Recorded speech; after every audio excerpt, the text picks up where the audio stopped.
We did. Still didn't work. She said it should work.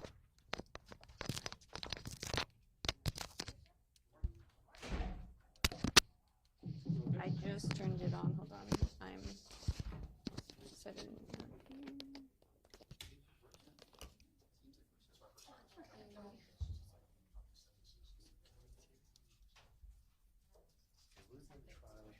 His live view. As far as I can tell, it's plugged in where it should. The line just says not connected to cameras. Let's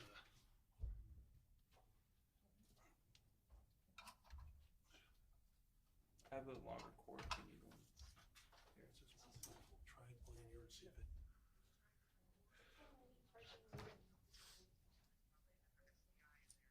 So she said we could try it on 4.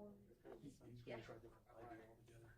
On my workstation, only like 12 or 13. It should work. Because I have like a cord that's plugged in. I have like 3. Yeah. Up there.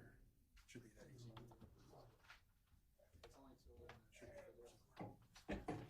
It's only 2. Should be.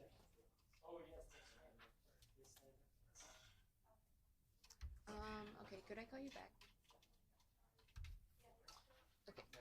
This is where your smaller hands would be helpful. To be able to get his cord in there.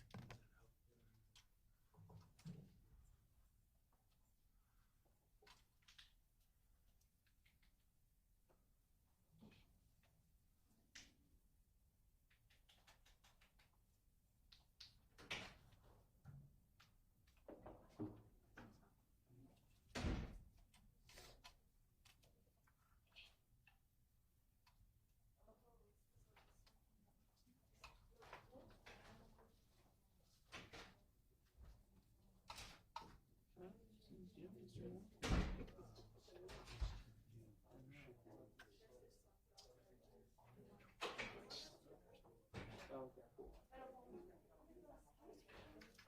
And I have a battery too. I can.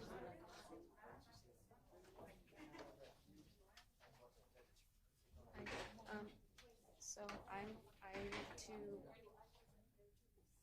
gain medium and actually made it lower ISO, and then when I go to high, it's like makes it like 5,000. So does the game just changes the ISO, right?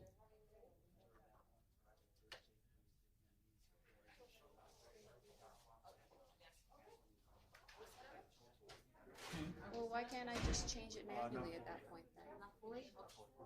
I just need to get it to a good exposure quickly, so.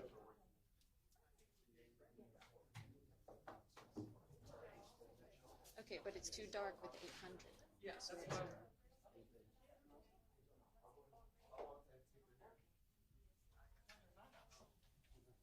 it does.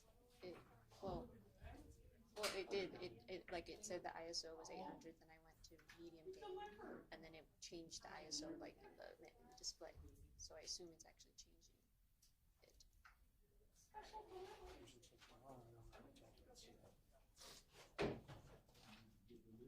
Well, I don't mind having to switch. You're going live? I don't. I think yours is I working. think it's fine. Okay, I just bumped it up to 1250, and it's looking better. It looks good from what I can see. Oh. Okay, cool. Yep. All right, thank you. Okay, we got it. You have a way to plug in the power? Yeah. Okay. Yeah, I would plug into the power for this. Where's the best place to make this?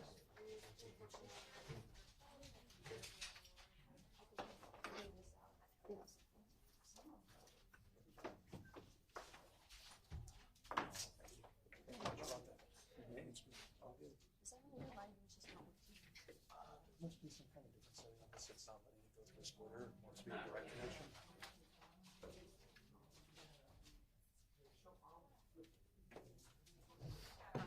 When I interrupt while we're setting up, so I just have to remind everyone. Of course, you know, I'm answering tortures. Right. No matter what's going on.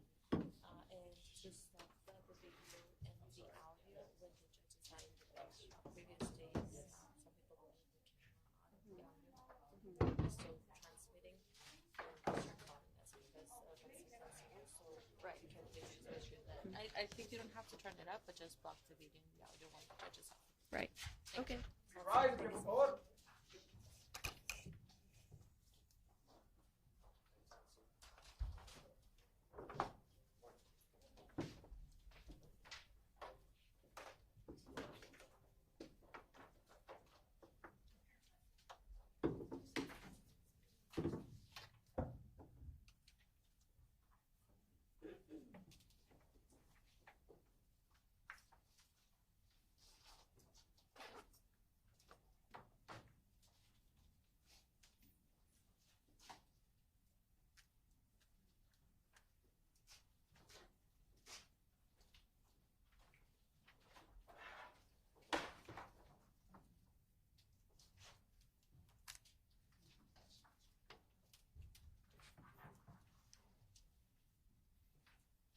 Good morning.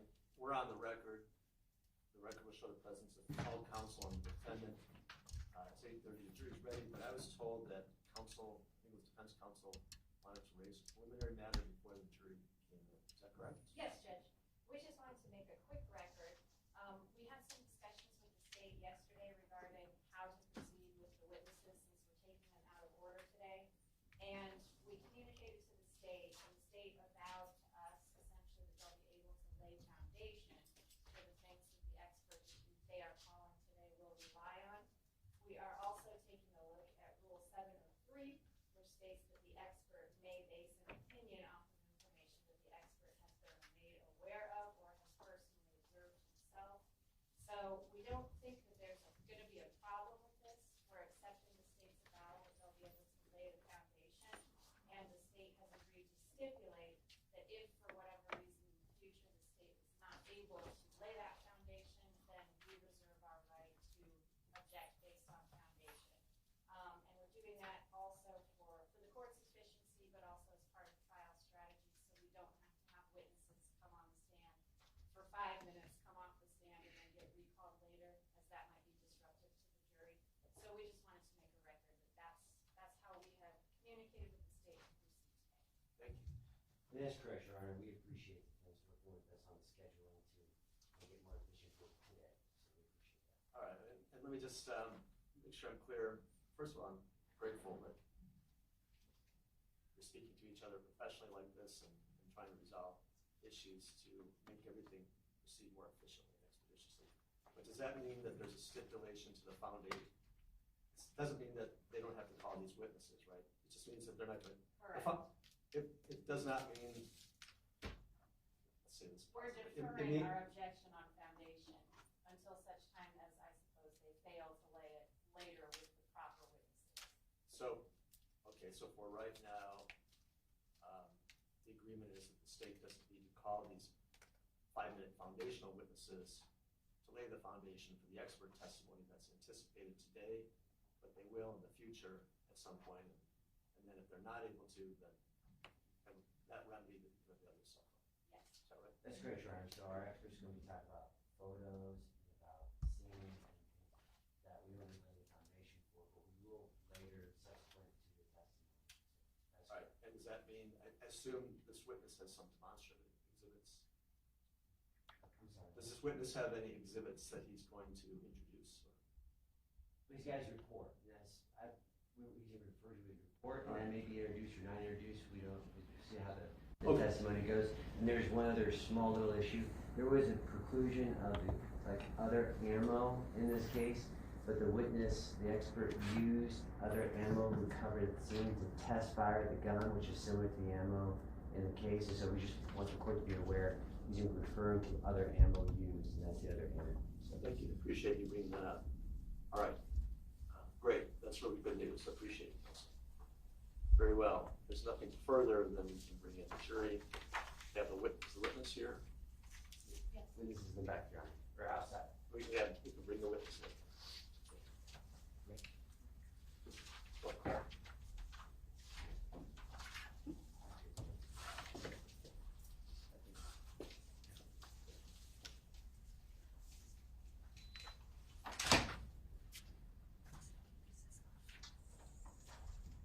Oh, all right, we're taking it. Well, hold on a second.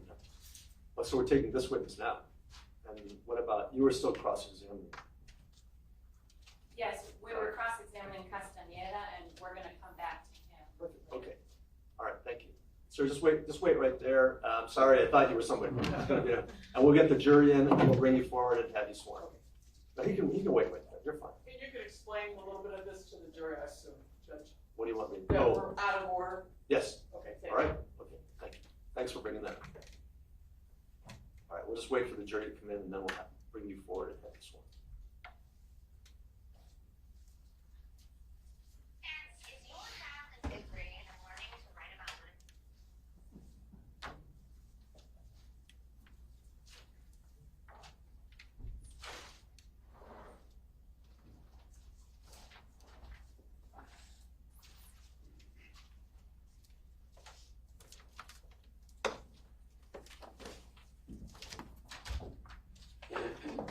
Please rise, people forward.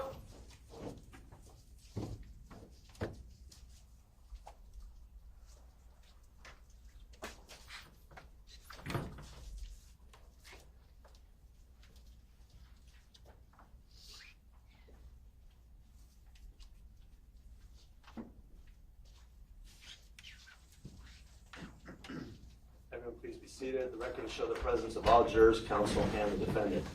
All right, good morning, ladies and gentlemen. Let me just talk to you for a second before we get started. Today, this gentleman here who's standing over here is going to be our first witness for today. I don't know anything about him or who he is. All I know is that he's come here from out of town, flew in last night. And so we're going to try and get this gentleman on. He's a witness for the state. He's going to take the stand now and provide his testimony. Gentleman was on the stand before. That was Deputy Castaneda, is that right? And so in the interest of trying to make things move as efficiently as possible, we're going to take this witness out of order. Usually we finish with that witness that's on the stand. Some other witnesses will testify, and we'll get to this gentleman in turn. But he's from out of town. We're going to take him out of turn. He's going to take the stand now. He's subject to examination by both parties. And then we'll bring back Officer Castaneda so that we can finish his cross-examination. There are some other witnesses that provide foundational testimony for what this witness is going to testify to, but the parties have worked that out with the court, and those witnesses will still testify. But I want to make sure we get this gentleman on and off today, finish with Officer Castaneda, and that will allow us then to take some shorter witnesses, and the goal really is to try to get us all out of here a little early today. So that's why we're doing what we're doing. All right? So thank you for your understanding. Any questions about that? Very well. All right, we're ready to proceed. Sir, if you would come forward now and be sworn by the clerk.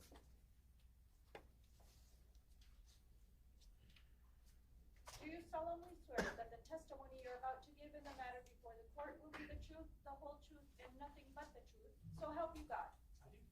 Thank you, sir. If you come over here to the witness stand, let's see.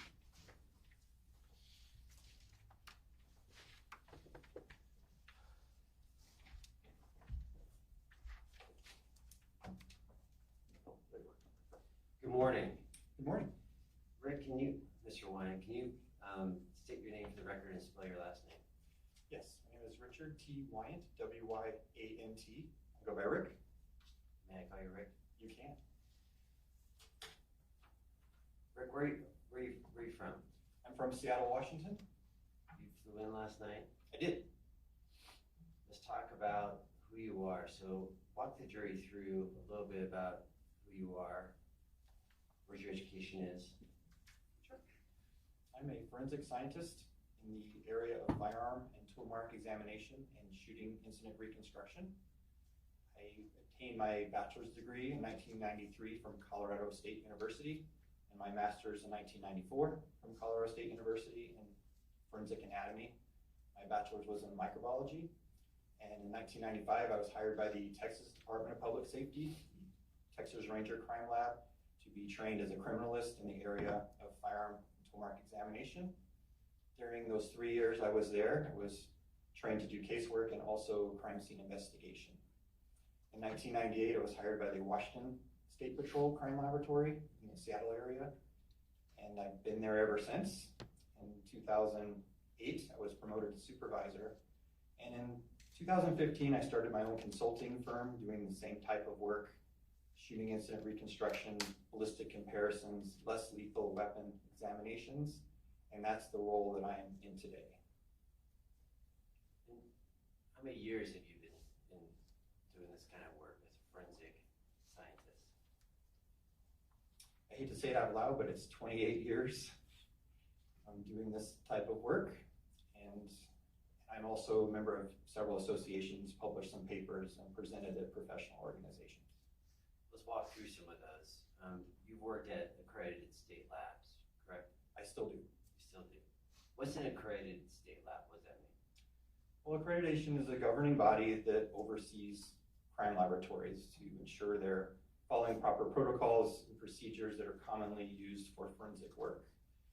And part of that is chain of custody, analysis protocols, how we report, how we testify. And as part of that accreditation, we're inspected every 5 years. They go through our case files to make sure that we're taking proficiency tests, that we haven't gotten in trouble or said anything wrong on the stand, and then we're deemed to be accredited. And so my laboratory that I've worked at has been accredited ever since I started there. And in your 28 years, you obviously examined firearms. I have. How many would you say? Thousands. And in addition to my examination, I also teach at the ATF Academy, called Tobacco and Firearms Academy in Maryland, where I train new firearms examiners. That's what I consider myself as a firearms examiner. I've been doing that since 2005. So in terms of handling firearms, during that course, I handled probably 50 during that week, in addition to all the firearms that I've examined during casework. I'll come back to that. Let's talk about the other stuff you teach about, and any other teaching or any other training you provide to other agencies? Yes, as part of my day job, I of course teach all of our law enforcement agencies in Washington, but I also travel and teach attorneys and law enforcement. I've taught regularly at the National SWAT Conference, NTOA, National Tactical Officers Association, where I train SWAT officers in less lethal weapons, like beanbags, things like that. So I've done quite a bit of training in my career. It means a lot of travel for you? It is. Let's go back. So you examined, I think your words were thousands of firearms. Between casework and training others, yes. We're talking about handguns? Handguns, revolvers, rifles, semi-automatic rifles, muzzle loaders, and then less lethal launchers like 40 millimeter, and anything that can launch a projectile I've probably looked at in my career. Includes AR style weapons? Yes. AK style weapons? Yes. And you've also examined crime scenes. I have. What do you do when you come to a crime scene? What's your goal? My goal is to establish a series of events based on the evidence that I looked at, the objective collected evidence, to establish possible scenarios related to a shooting incident. There's a lot of methods and ways we do that. One is the physical examination of the evidence, and it's also documentation of the crime scene. And most recently, within the past 5 years or so, 3D laser scanning has been introduced to the crime scene realm. So I'm versed in that, and I've done probably 14 or 15 cases where I've utilized that technology to reconstruct a crime scene. And I won't come back, but you also had reviewed a 3D scan in this case, right? I did. And you also do, I think you mentioned shooting scene reconstruction? Yes. What does that mean? Well, like I just stated, it would be taking the evidence that's collected from the scene, photographs, occasionally witness statements, but typically I like to use the objective evidence that's collected.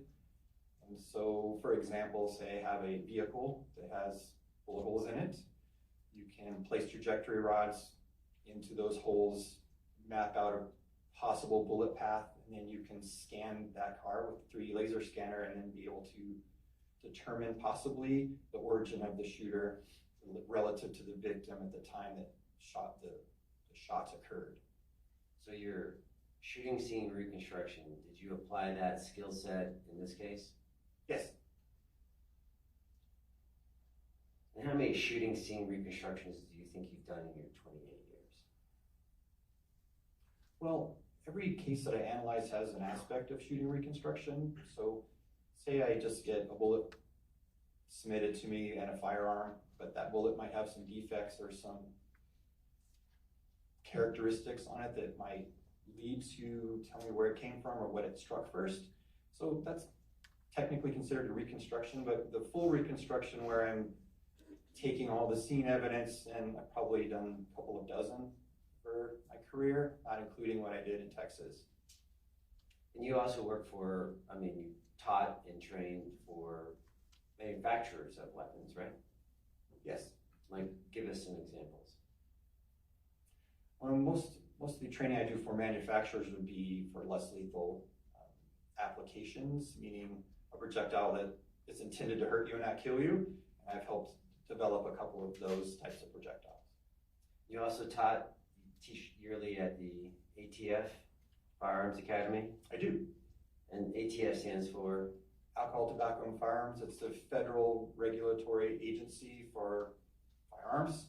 And they also host an academy that trains people to do what I do every year. And they bring in students from any local agency in the country, and they sponsor this academy. And I've been training at that academy for a week-long, it's called Preliminary Examination of Firearms. It's essentially cycle of fire. So from the time you take that cartridge out of the ammunition box until the bullet is downrange and the cartridge case is on the ground, what has happened to it? So the cycle of fire of that cartridge, and that's what I teach at ATF. You also teach things like operation of a weapon? Yes, the cycle of fire certainly is encompassed by the operation of the firearm, the types of firearms that are out there that we might see as a forensic scientist.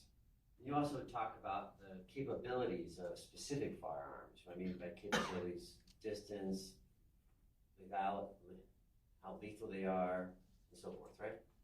We have in-depth training on different types of projectiles and their behavior in flight and when they impact targets. Do you like shoot from a distance and measure and do all that stuff? How do you do that? We shoot intervening objects. We ricochet bullets off of objects, capture them in ballistic gelatin. We track bullets on Doppler radar to map incremental velocity, how fast is it slowing down as it travels downrange. I've done that for a couple of long distance shooting cases that I've had. The jury has a question. Oh, you're raising your hand, sorry. Scratching my nose, sorry. Okay. My apologies. All right, Rick, this is probably the most obvious question. You don't work for the Santa Cruz County Attorney's Office, do you? I do not, and I'm not functioning as role as Washington State Patrol here either. This is my own private consulting firm that I'm working under today. You were requested to assist in the investigation in this case? Yes. Do you know what this case is about? Yes. What was it about? It was a shooting incident that occurred and where one person was shot and killed. And what were you called to do? What were you asked to do in this case? I was called to look at the crime scene and scan evidence and the ballistic evidence to determine if I could determine possible shooter locations and possible trajectory path of the bullet. And before we get into that, what was the weapon that you reviewed, that you looked at? I looked at an AK-47 pattern rifle. It was a semi-automatic version of the Russian AK-47, one of the most popular rifles in the world. You also looked at what kind of projectile? The ammunition associated with those rifles is a 7.62 by 39 caliber cartridge, which is a military rifle cartridge. And you're familiar with this cartridge, right? I am. Have you ever testified about the distance that this cartridge can harm somebody? I have. I had a long-distance shooting case with this type of rifle involved. How far of a distance was involved in that case? In this particular case, it was 796 yards, so about 8 football fields, or half a mile. From that distance, this cartridge was fired and killed somebody. Yes.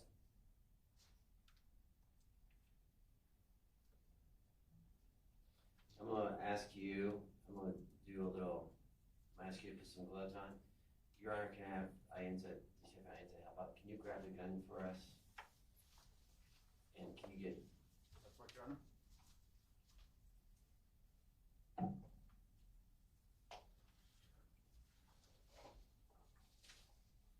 We're gonna show you what's been admitted as Government Exhibit 101. To you, I think you refer to it as 21JA. Does that sound familiar? It does. As they're getting the gun ready, you had, you came down to Arizona to do the analysis in this case, right? I did. Right, and walk us through, like, where'd you go and who'd you meet with? Went to a local shooting range. The sheriff's office met me there with the evidence, and I examined the rifle, test fired the rifle, and looked at the ammunition that was collected. And then, I mean, the rifle and stuff, what condition was it when you first saw it? Oh, it was in a sealed condition with, I think, the box that you'll see here in a second. It was sealed by the sheriff's office, and then when I was done with my examination, I resealed it with my green evidence tape. Okay.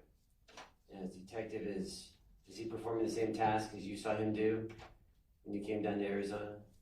I couldn't see him, but probably. You use a pen. Oh, there's some scissors.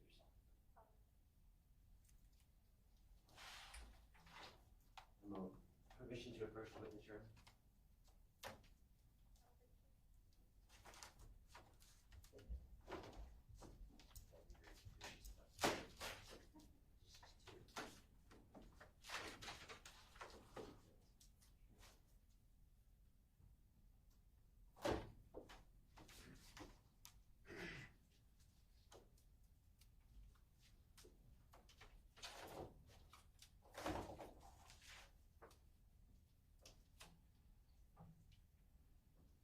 You can just open the box right there. Permission, Your Honor, for the witness to step down to review the exhibit. Go ahead, Rick, put those gloves on. Oh, you did. You anticipated. Rick, I want you to take a look at what's in Government Exhibit 101. What do you see in there? Exhibit 101 was the rifle that I examined in this case. Do you recognize, like, the strap, recognize certain features, the strap, things like that about the rifle? Well, the main feature is the evidence tape that I placed on it during my exam. It has my initials and date on it. All right, I'm gonna walk us through how you measure operability and the functionality of the weapon when you review it. You can pick it up, yeah. Permission, I'm sorry, permission. Thank you.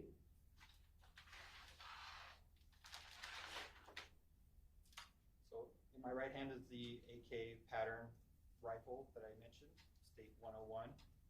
And it is a semi-automatic gas-operated rifle, meaning that as the weapon is fired, there's a gas assistance. So as the gas is generated by the exploding cartridge, it helps cycle the action. I'll talk about what the cycling is. So cartridges are loaded in a box magazine. We have one, and it's inserted in the base here. And then the operator will pull this handle, the bolt, the charging handle, to the rear, release it, and that will strip a cartridge off of the magazine into the chamber, and now it's ready to fire.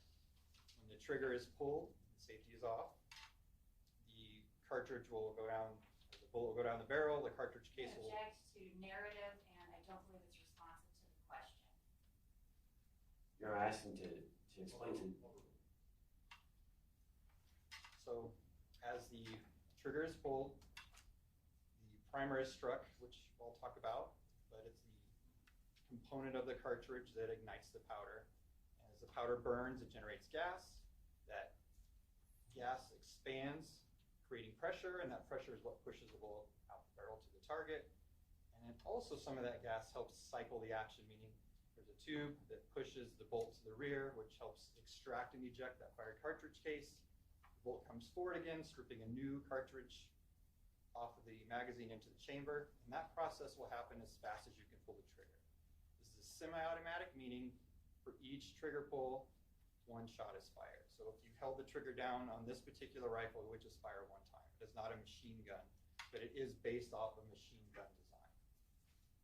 And how big of a magazine does that weapon hold? They're typically 30-round magazines, but you can get different numbers of cartridges for different sizes of magazines. Is there sighting on that weapon? There is. There's a rear sight here, has a button that can be adjusted. And so again, this is a military type rifle, so occasionally you might want to do, say, suppressive fire at a longer range. So you can move this ladder sight for your different ranges that you might shoot. And is there a rear sight? That is the rear sight. Oh, I'm sorry. Wasn't tracking there. Sorry about that. And anything else about the weapon that's noteworthy for the jury? Not necessarily. This is a pretty standard AK pattern rifle that I would expect to see in the laboratory. Does that look about the same condition that you had it when you tested it when you came to Arizona? It does. All these black straps that you see holding the action in place are ones that I put there after I examined it. Right. You can put that back down. And you can go ahead and go back.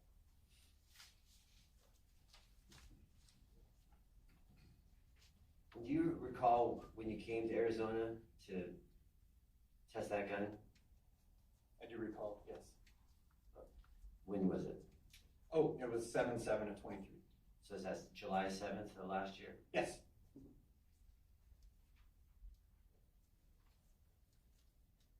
Warmer here in July than in Seattle, right? It was uncomfortably warm when I was here. You also looked at some ammunition, right? I did. You used some ammunition, correct? I used ammunition in evidence for the test firing. Did you compare, so there's two different sets of ammunition I want to talk about. Well, I'm sorry, ammunition and there's some shell casings, right? I want to keep these two things separate. Okay. Am I getting it right? I'm getting it right. Yes, shell casings would be what's left after the bullet's gone down range, and typically the fired cartridge case is what we call it, would be around where the shooter was. So it's automatically extracted and ejected, like I previously mentioned, so it kind of lands on the ground somewhere where the shooter was, and bullet is downrange. So a cartridge case would be fired, ammunition would be unfired with the bullet still in the case. Just 1 second, Ron, I'm grabbing it.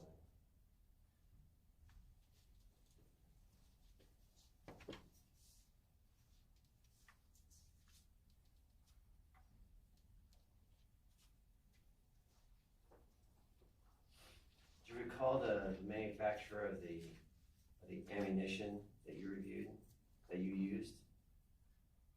The manufacturer is stamped onto the base of the cartridge case, and in this case it stated Wolf, W-O-L-F, and that is a common manufacturer of this type of ammunition. You also reviewed some, you got that from the Sheriff's Department? I did.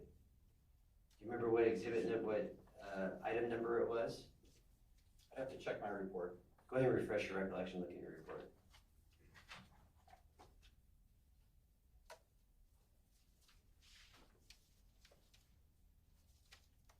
The ammunition I used was item number 5, J as in John, A as in Adam.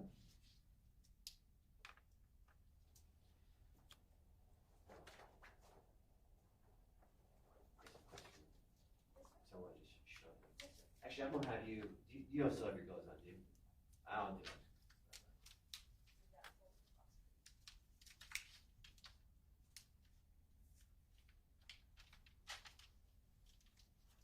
I'm sure it was been part of Exhibit 101.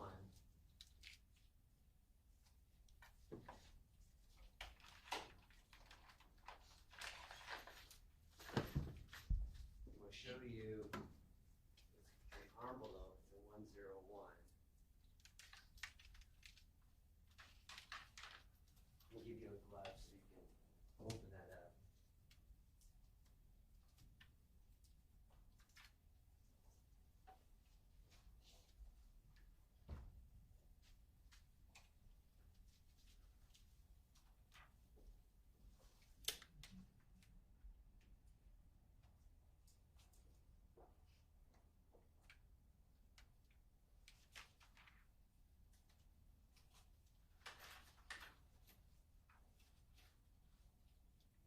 two things at once as you're opening it up? I can.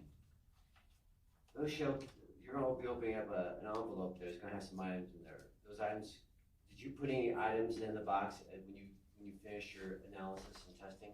I did not. I resealed my test back in the packaging that the ammunition came from. Okay. I want you to open that up. Okay, it's open. Take a peek inside. Do you recognize what's inside? These appear to be test fires from the Rifle 101. What's those are shell casings?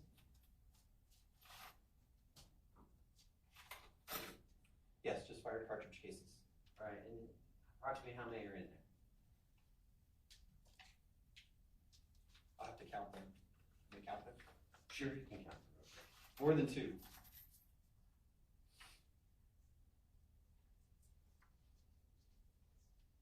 Looks like 10. 10. And are those the shell casings similar to the ones found on the scene that, in this case? They are. They are 7.62 by 39 caliber Wolf brand cartridge cases. And those are the ones that you use to test this weapon? I use that same type to test this firearm.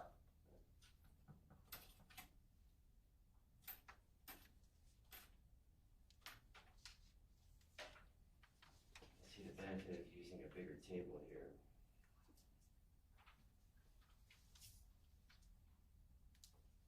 I'm going to show you in Government Exhibit 34.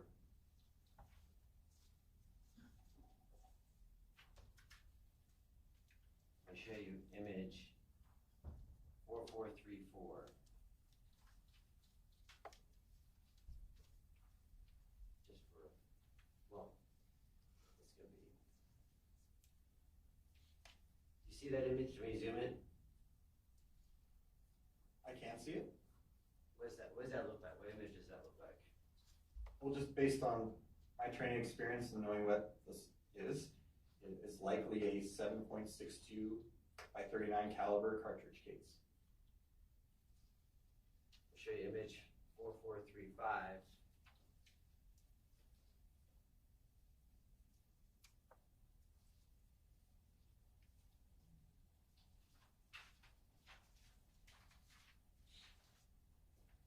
Same thing? Yes, 4435 appears to be also a 7.62 by 39 caliber cartridge case. And those match or similar to the ones in the envelope, right?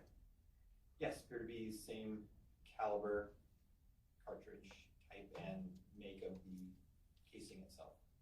I'm going to show you what's been marked as, and you reviewed crime scene photos, correct? I did.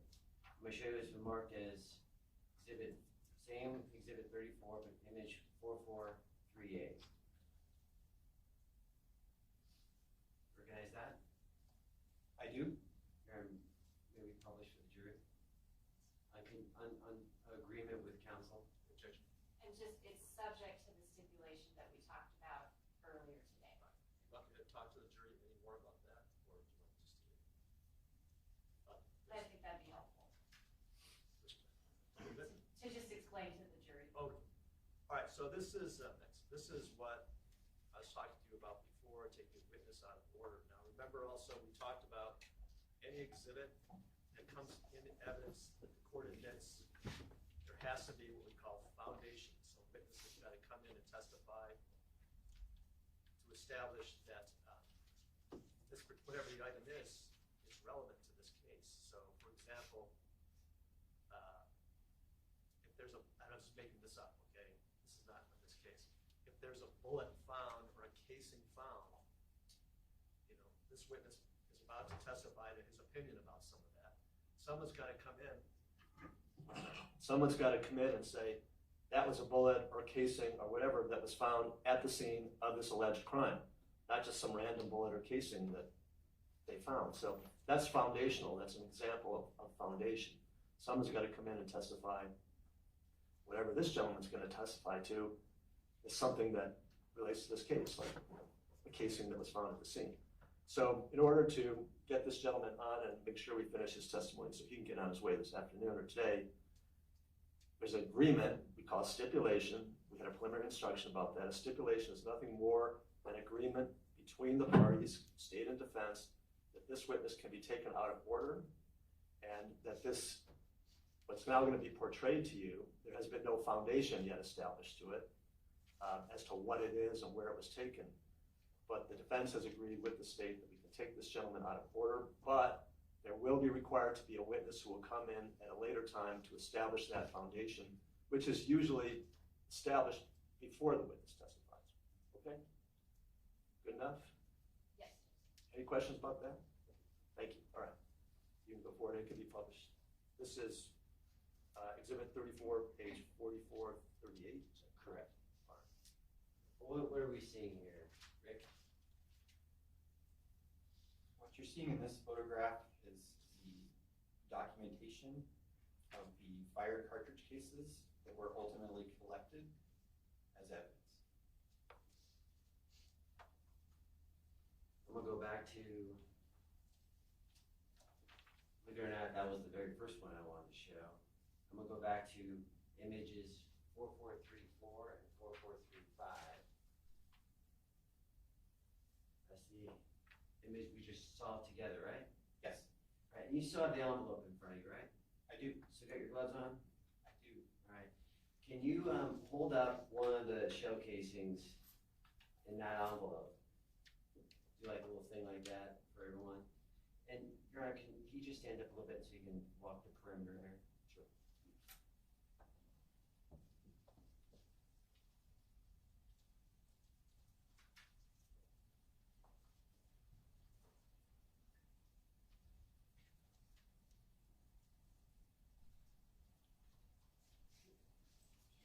Thank you, Rick.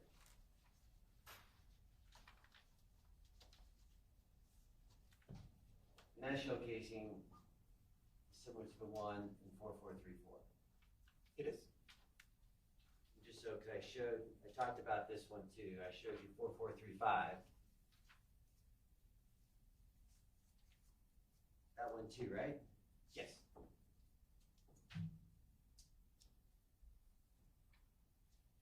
And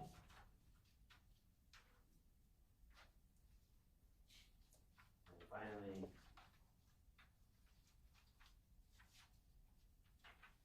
four 36. 4436 also appears to be a 7.62 by 39 caliber cartridge case. Just one more of those.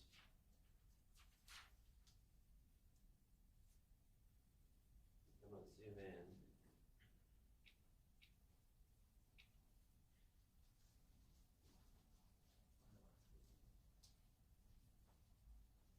I can see it. You see it? You can draw on that screen. You want to circle it, top left-hand corner to activate it. And then you can put a circle around where it's at. There's a little stylus there.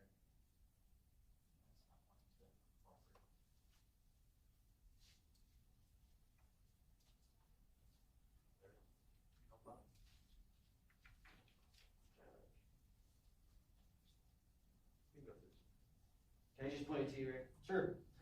Is this the image right there? It is. Okay, so it's the bottom left of that image, right? Like the 9 o'clock position of that photograph. Much better way to describe it. 9 o'clock position.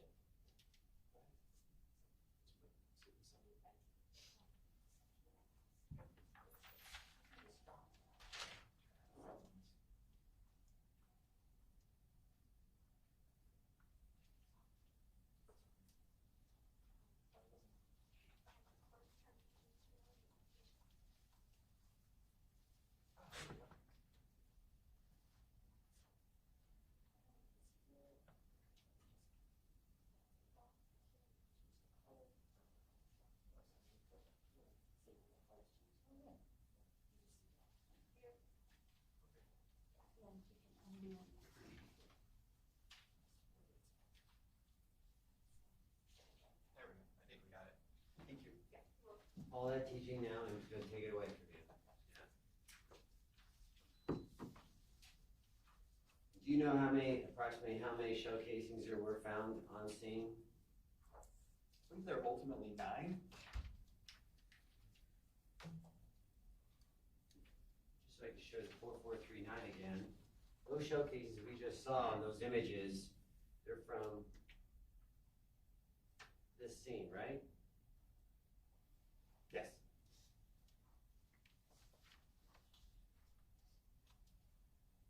And what are those little yellow things? Just little tents, what are those? Those are pretty standard evidence markers that I see in most of my crime scenes. They're just marking where the casings are found, right?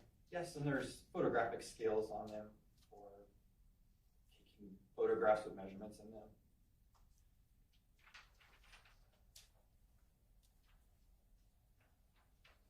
Show you 44, same exhibit 34, image 4440. Different image of what we just saw? Yeah, 4440 appears to be the same image, just a different location, or same area, just taken from a different perspective.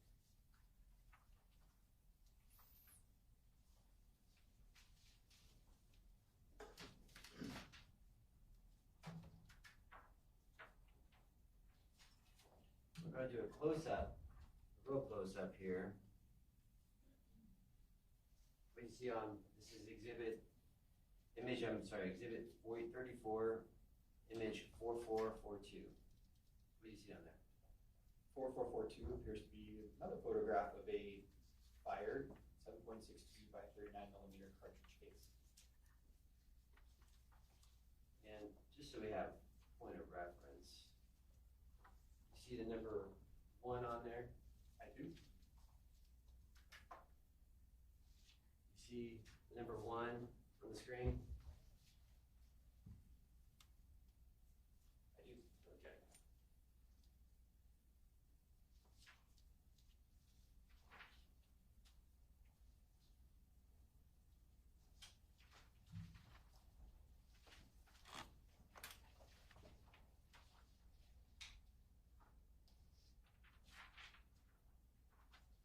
It's a closer shot with someone's hand. You see that? Yes. That's 4443.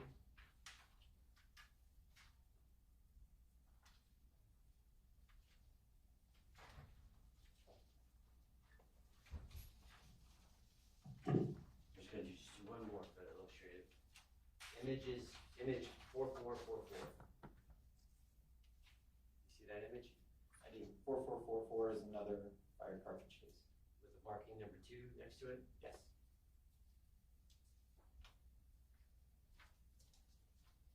And all those these shell cases you're seeing match the one that's in that envelope, right?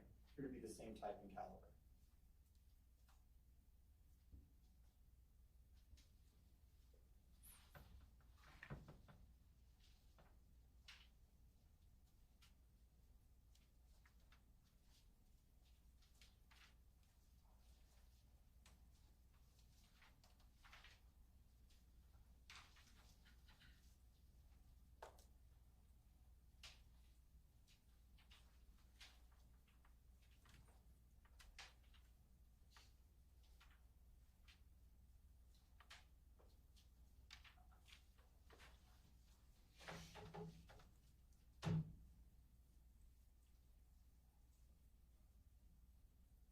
When you came down to Arizona, your goal was to check the operability and the functionality of the weapon? Yes. Explain to the jury what that entailed. Simply examining it and test firing. And part of the examination is look for defects or alterations to the firearm. Of course, any safety concerns of firing the firearm, and ensuring that the magazine fits in chambers and cycles properly. Recall any functionality issues with the weapon? No. Any defects with the weapon? No. In your opinion, did it operate as intended? It did. And you test fired that weapon? I did. And how'd you, what goes into the test firing of the weapon? pretty simple. After my examination, I check the board and be sure there's no obstructions inside the barrel. That could be bad. And I had ammunition there from evidence, so I used that. I used the magazine from evidence and test fired like anyone would fire a firearm. And with this weapon, when you tested it, how far were you away when you tested it? I did set up some panels a little over 100 yards away to shoot at. So I have a target base. And those shots were fired from a rest, meaning the stand that I placed the firearm in, and everything functioned properly. Why'd you pick a little bit over 100 yards? Well, I knew that was the approximate distance of question here. And I also wanted to see if the bullet was stable in flight at that range. And that's something I've seen, especially some of the AK pattern rifles, is they're fired so many times that the rifling are spiral cuts in the barrel to give the bullet stability in flight, like a football. And if that rifling is damaged or altered or corroded, it affects the flight of the bullet. So that was one of the things that I wanted to test while I was here. Was that bullet stable at that distance? Meaning, is it making nice, clean holes into my target?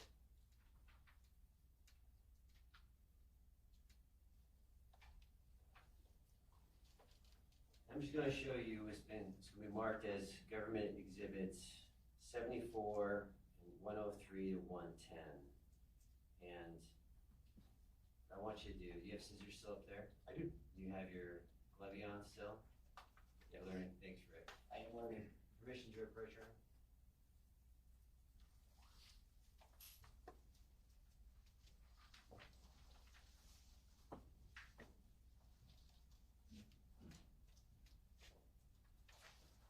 Do you mind opening up Government Exhibit 74?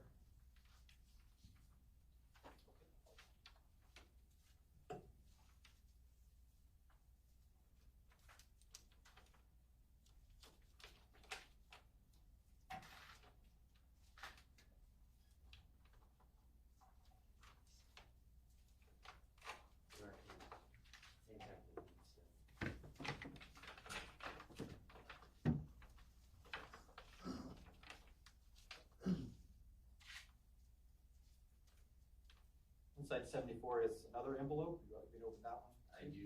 Thank you. Thank you, Rick.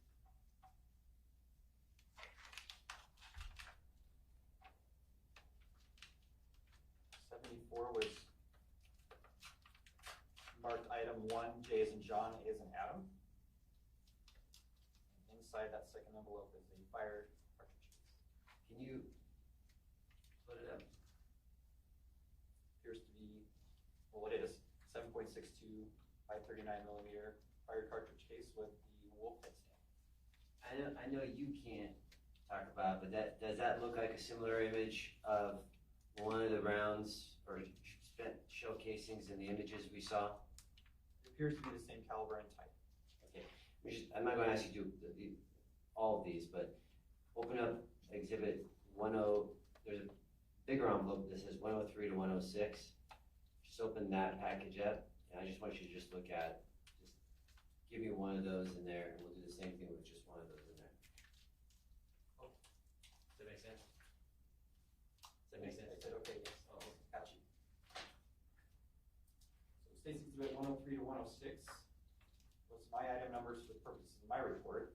22JA, 23JA, 24JA, and 25JA.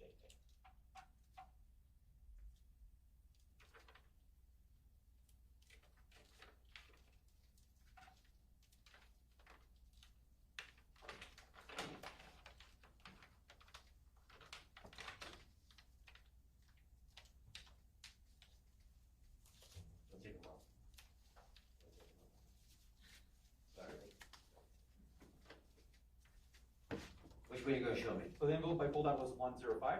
Can you just open up 105 for me?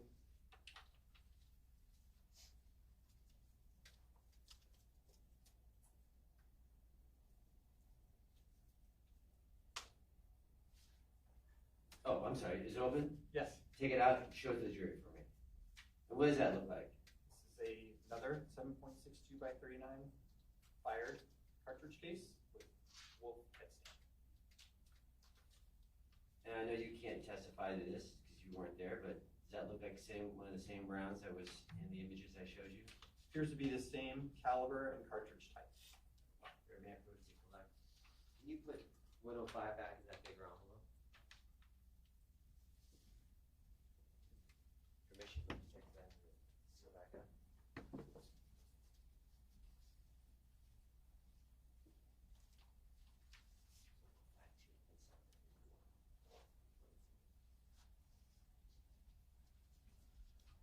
So I just want to make sure we all understand the sequence of events we just went through. The shell casings that were located with State Exhibit 101, the spent shell casings. Got that in your head? Yes. Do they match the ones that we just saw in Government Exhibit 74? And I think you looked at Government Exhibit 105. Yes, they all appear to be Wolf brand 7.62 by 39 millimeter fire cartridge cases. And those appear to match the ones on the photograph. Well, match means something different to me than to you. I'm They sorry. appear to be similar in make and model. Thanks for clarifying. Appear to be similar. When you fired the Government Exhibit 101, which is the AK, I'm just going to call it the AK. Okay. When you fired the AK, you testified no functionality issues, correct? Correct. No operation issues. Correct. And did the projectile come out of the gun in the intended fashion? It did. Straight? Yes. And just so I understand, this weapon and those projectiles, you looked at autopsy pictures, right? I do. You also looked at clothing pictures of the victim. I did. I'm going to show you Government Exhibit 14.2, image 6350, under the same conditions as before with defense. I'll show us first so defense can see what I'm showing. And for the record, again, same, I guess, deferred objection pending foundation. Move to publish for the jury. You see, let me zoom out. What's this an image of? This image is a photograph taken by the medical examiner, as I believe it to be, the entrance wound. Anything unique about that entrance room considering this weapon and those projectiles? Well, in my opinion, this wound appears to be irregular, meaning not circular. You see a circular, oval. Apologize for the drawing here, but I'm looking for a clean circular hole, and this is not. It's we call it an irregular hole or oval shaped defect. And you also looked at the clothing of the victim, correct? Yes. You saw the entry room, or the entry hole of the victim's clothing. Yes, the bullet defect in the victim's clothing. And anything special about the entry hole, the victim's clothing? As with the autopsy photo, the clothing also exhibited an irregular type defect. So this is in your report. I just want to show you the image that you looked at. You also looked at some of the clothing, but this is one of the images that you looked at, right? Yes. Right. And do you recall where the entry was on this photo? 40 down, upside down, if I. Oh, sorry about that. Exhibit 35, image 028. And this photograph photographed the decedent as he was located. And you were asking about the entrance. Yeah, do you recall? Of the right flank, meaning the right side. On the cage, do a little picture thing.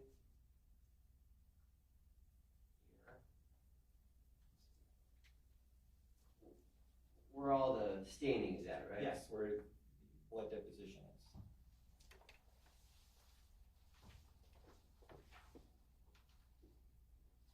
so I understand, that gun and those projectiles can cause this injury from 100 plus yards. In my opinion, yes. And the design, talk about this, the design of that projectile, what's the purpose of that projectile, design of that projectile? The 7.62 by 39 cartridge is a military cartridge, as I mentioned earlier. And military cartridges are designed not to fragment, meaning they're full metal jackets. And the idea being, if, and again, this is historic, but from my understanding, the idea being for that is if you wound someone on the battlefield, it takes 2 people to take that person off the battlefield.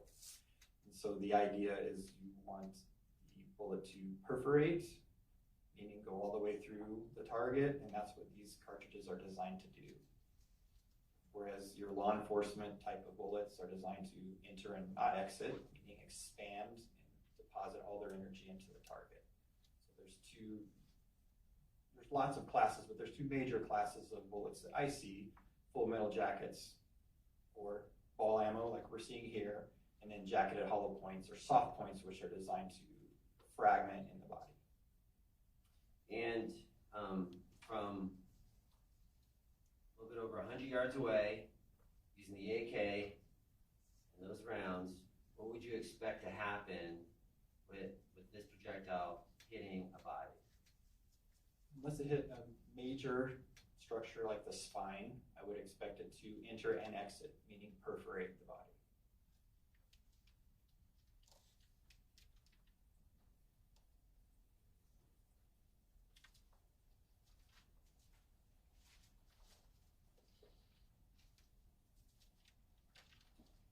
Let me go back to is there a technical term for what's happening with this round as it enters the body? Oh, I thought you ever used a technical term. Is there a technical term? Well, it's an irregular instruments wound. So one term it could be used if the bullet's in yaw, meaning it's not stable. It's flying irregularly. And so one example of that would be ricochet sound you hear in the movies. That's a bullet in yaw. As it's spinning through the air, it's making a whirring sound because it's not stable, it's not flying straight. So that's one of the technical terms we use to describe potentially the bullet behavior going here, that the bullet is in yaw and not flying straight. And so your opinion is this entry wound is created by a bullet in yaw. Well, what causes a bullet to be in yaw could be an intermediate object. So I published a paper and actually presented on this very topic where a bullet would strike something even slightly, and that impact would create the yaw, meaning knock the bullet out of its stable flight that it has. And I think, in my opinion, I think that's what's occurring here. And you fired this weapon, right? So without anything interfering from the weapon to the target, right? Nothing in between. I did. When I fired it, I did not impact any intermediate objects, intentionally. Any yaw? No, all of my witness panels that I fired, my targets, all had clean holes or defects, meaning the bullet was stable. And you're familiar with this scene here, right? You're familiar with the topography, the trees and landscapes? I am. I did look at the scan data. And are there things in this scene that can create yaw of a bullet that's been fired? I would say not several, but many mesquite trees that were at the scene that I saw on the point cloud and on the crime scene photos and on the drone footage to indicate that, yes, there's many objects between the house and the decedents.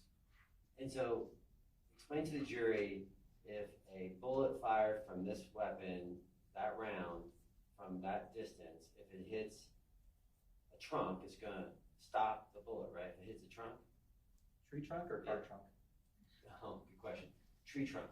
Yes, or a branch. I mean, anything that could, again, just deviate it from its flight.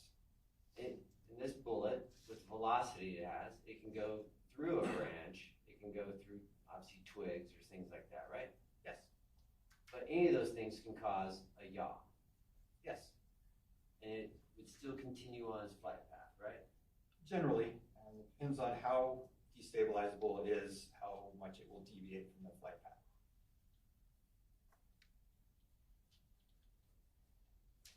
And when you looked at this weapon, this AK-47, do you recall the sighting and what was sighted for? Well, as I stated, that you can adjust that rear sight with a little button, you push it and it slides the rear sight up and down. And there's a P setting, which is the general purpose setting. I forgot what the P stands for, it's in another language. But typically, my understanding is it's a 300-yard zero, meaning it should be point aim, point of impact at 300 yards. But again, that's up for debate depending on the rifle and how it's set up. So that as you received it and as you tested that weapon was sighted for 300 yards. It had the P, it was in the P setting when I looked at it, yes.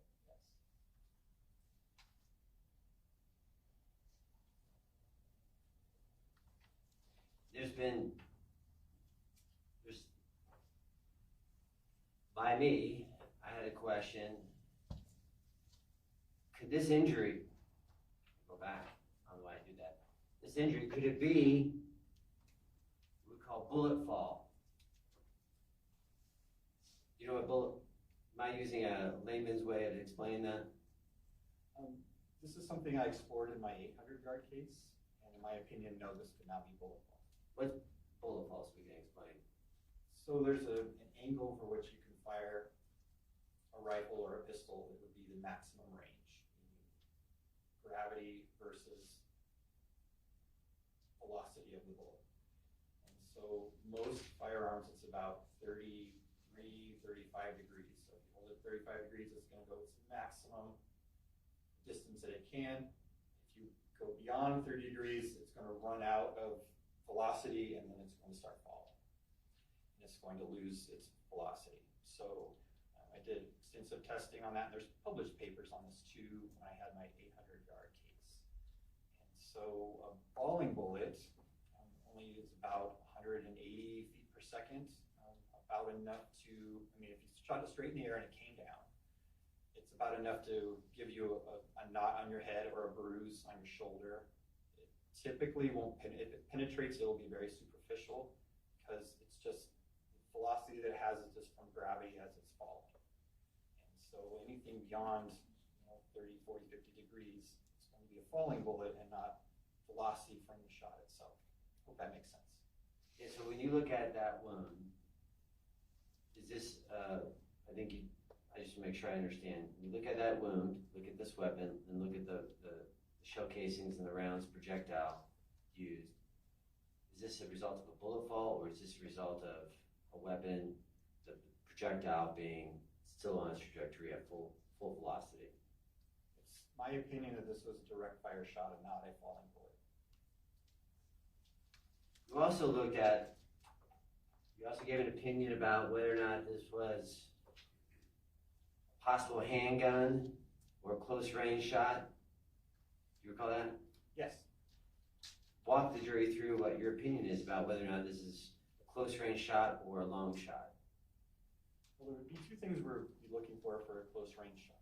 One, I mentioned earlier, there is rapidly expanding gas that pushes the bullet down the barrel. Or that gas has to go somewhere.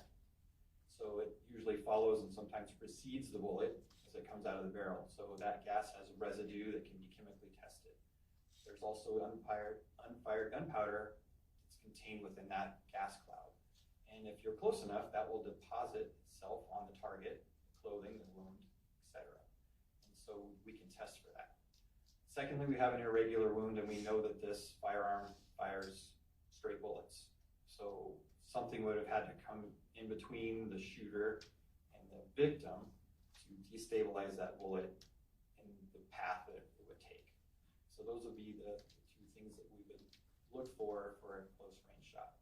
Additionally, a pistol round, typically, based on my experience, when unstable pistol rounds hit people, they don't exit because they lose all their energy as they are unstable flying through the air. This being a military cartridge, much higher velocity, much smaller bullet. so it can be unstable and still manage to perforate a person. So all of those factors, again, was my opinion, it was the distance shot from a rifle.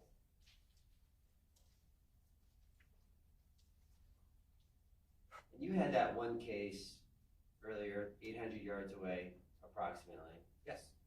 Did that bullet exit the victim in that case? It did not. It penetrated around her armpits and went through her heart and almost exited on her left side. So distance does matter whether or not there's enough velocity for this type of bullet to enter and then exit. Certainly, and it did lose, obviously, some velocity traveling 800 yards, but still was lethal at that distance. And you're, in this scenario, in this case, that distance, 100, a little bit over 100 yards, was enough, it's short enough distance for that gun, for that round to penetrate and exit. Yes. And in your opinion, it was a long rifle that shot that round that killed this victim. The wound is consistent to a rifle round. May I also ask you, you considered the ejection pattern? Did you review the ejection pattern that the DPS did in this case? I did. And they did their own testing of the weapon, right? Yes. And you reviewed that ejection pattern? I did, and I saw a similar ejection pattern, although I didn't map it when I was doing my own test firing. So essentially, we have three possible ejection patterns. We've got the crime scene, we've got DPS, and we have yours. Yes. All right. All three of those ejection patterns, are they similar using this weapon? Well, I'm not sure where the shooter was specifically. So when we do our testing, we know right where the firearm is versus the pattern. But the pattern size was similar in all three areas. It's some dispersion and typically to the right of the firearm, and that's been my experience with these types of firearms.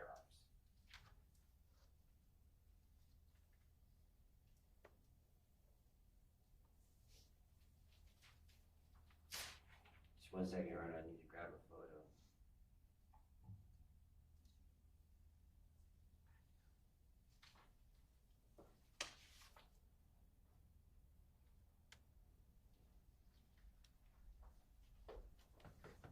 Just 1 second.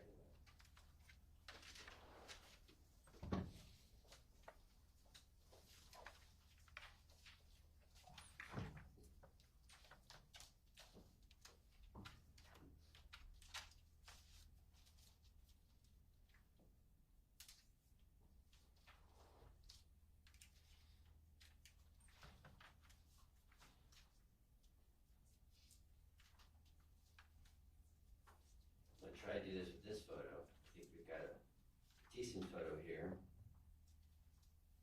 I'll show you what's been marked State Exhibit 34, image 4440.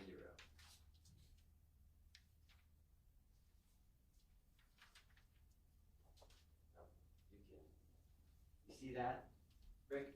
Yes. And that is, would that be similar to like an ejection pattern? These are, just so we all understand what we're looking at, these are markings, yellow markings, right? Yes. And I know you were not here, but assuming those markings are with spent shell casings, right? Yes. If someone's standing, you see where the detectives are? If someone's standing to the 3 o'clock side to that, you see the 3 o'clock? Can you just draw on the map 3 o'clock where the shell casings are on the far side of the photo? Yeah, something like that, right? Somewhere close to that range, right? Would those shell casings, that ejection pattern, be conducive, be what we would possibly see from someone standing in that position firing that weapon? Yes, could be. And it's like brick and patio, do you see that? You see where the detectives are standing or the officers are standing? I do. And you don't know this, but that looks like a patio deck, right? It is a patio deck. I've looked at the 3D scanning, and I'm familiar with the area. Okay. So you understand we're referencing to cones? Do you ever seen cones or seeing on a 3D scan? Yes. The jury has seen cones. They've seen plenty of photos with cones in it. And so we're talking about the cones on the patio deck, right? Yes. And if a shooter is standing at that location, firing that weapon with those rounds, would this be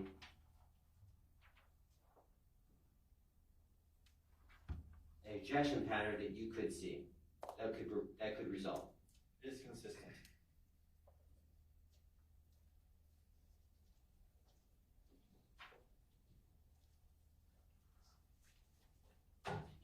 Where'd you get for your 3D scan, where'd you get the data for that 3D scan?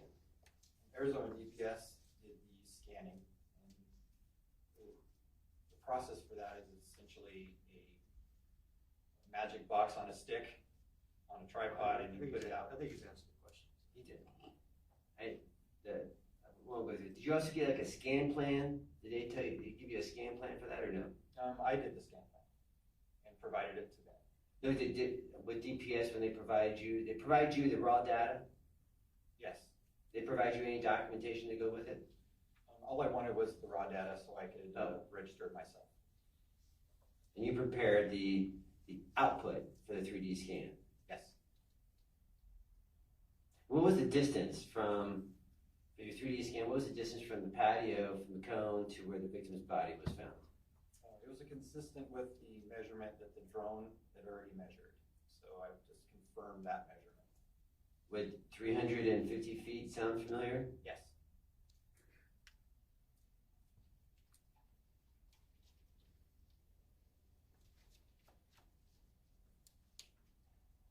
Before I get to my final few questions, so with the ejection pattern, the type of weapon, the rounds, can we just call them wolf rounds?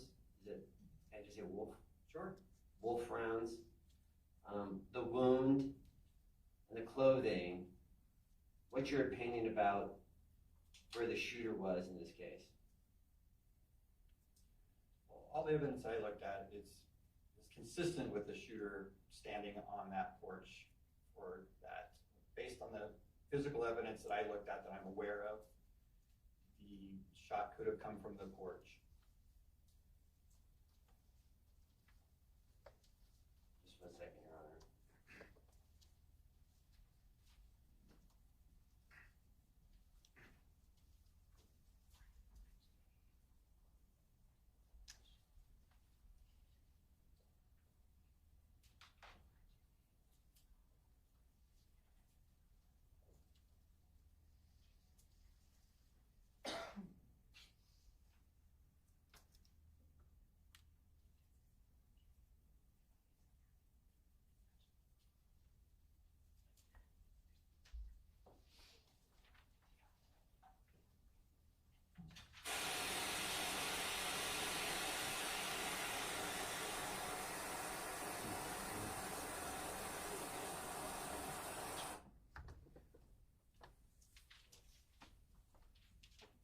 We're almost done, Rick. I have to show you something, but it wasn't with my.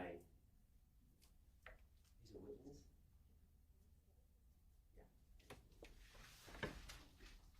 We're having an item brought in, one of the shell casings that you use to get the lot number and so forth. Okay.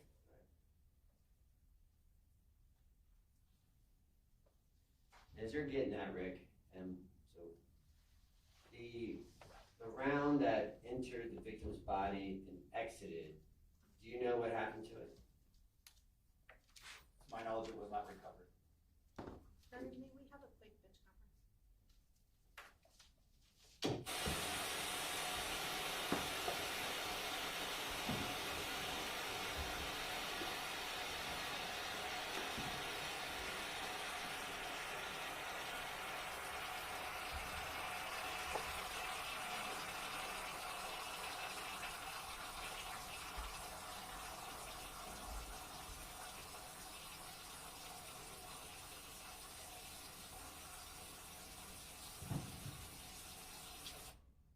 We're going to take a 30-minute recess. I'm going to stay here.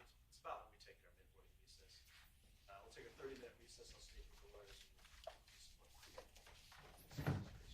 Please rise before.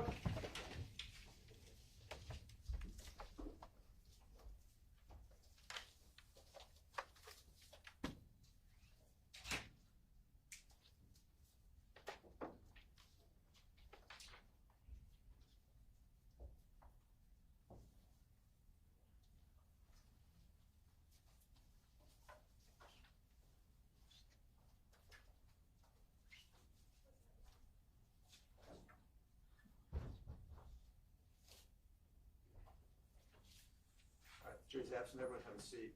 I'm just there. You can step out. So-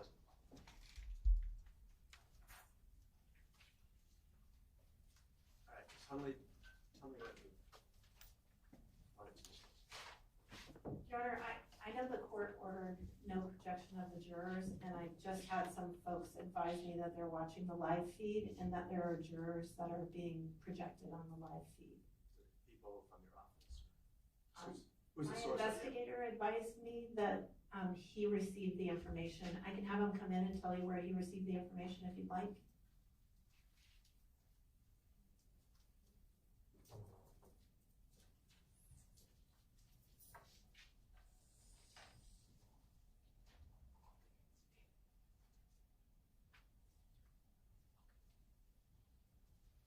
Your Honor, my investigator's telling me that an investigator from our office, David Back, called to indicate that the live feed was showing the two jurors. We know. Or I don't how many jurors? I don't know how many jurors that there was supposed to be gonna send here. Do you know which ones? No, sir. Would you like me to call over to the office to find out, Your Honor? I don't have a text from him.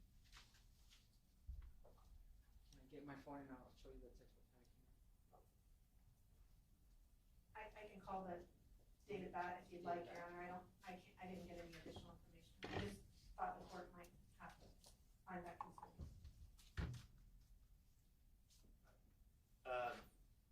Who's in charge of the pool camera for today? Okay. Sorry to put you on the spot. I'm sure you're aware of the rules, right? Yes. That we can't take any video, Yes. show anything that shows the identity of the jurors. Anything you want to tell me? Well, there was a moment where I was panning and I was not fully paying attention, and I just briefly saw, and they were blurred out, a couple jurors right here. And in the moment I noticed, I panned back. And when it happened, I was like, oh gosh. And I was like, okay, I need to pay more attention because I know that's a rule and I didn't mean to do it. I apologize. All right, thank you. Well, I don't think there's anything you can do about that. This person who's operating the camera is well aware of the rules. She explained what happened. She's got to be very careful in the future so that it doesn't happen again. I don't think there's anything more we need to do this time. I mean,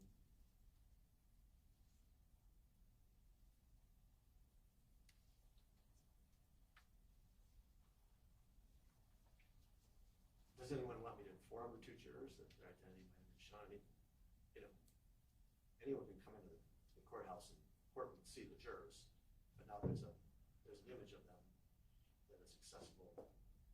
State doesn't think that's necessary at all, Your Honor, but we defer to the court. I just know that was the court's order. I just wanted to make sure the camera folks knew that they were having an issue. It sounds like she already knew. So. Right, I agree. They know the rules, and they're absolutely adhere to the rules. It's a one-time incident. It just happened once. Just far as once, you and know. when I saw it happen, I was like, oh gosh, nope, I need to All right, pay well, more thank you. attention. I apologize. I'm sorry. Thank you for your apology, and thank you for being, so upfront with us about what happened. But the camera person knows what has to be done, and it was a one-time thing where he swung the camera a couple millimeters or something too far to the right, and it happened. So, Yeah, it was when I was trying to film the person on the stand. Yes, Yeah. I was just like panning over, and I just went just a Well, little maybe, too far. And I don't know if it happened when he gets down, just when he gets down, just walk across, or any other witness gets down, just don't follow. Right? All right. Any other record anyone wants to make? Okay, so we'll come back in let's make it about 20 minutes. Please rise.